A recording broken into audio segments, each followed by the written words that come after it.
Kinsa nga naminaw sa mga pulong sa Ginoo, ipamatuod sa buhat sa kinabuhi mo.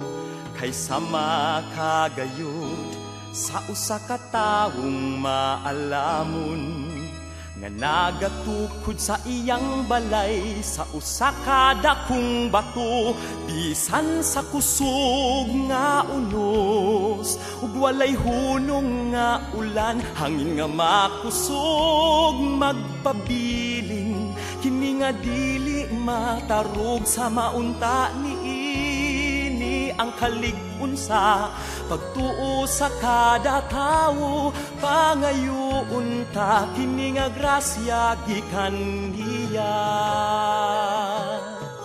Apan ang tao nga minaw sa mga pulong sa Ginoo, ug wala ipamatuod diha sa iyang mga buhat.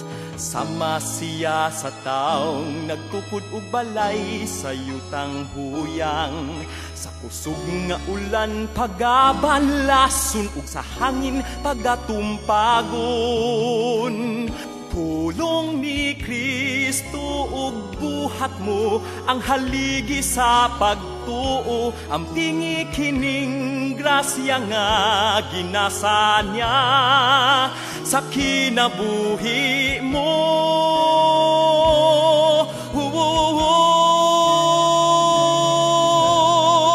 Bisan sa kusog nga unos ug walay hunong nga ulan, hangin nga makusog magpabilin, kini nga dili matarog sa maunta niini ang kalig-unsa.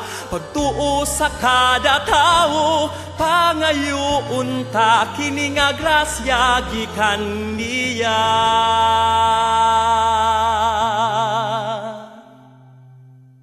Kini nga grasya gikan niya.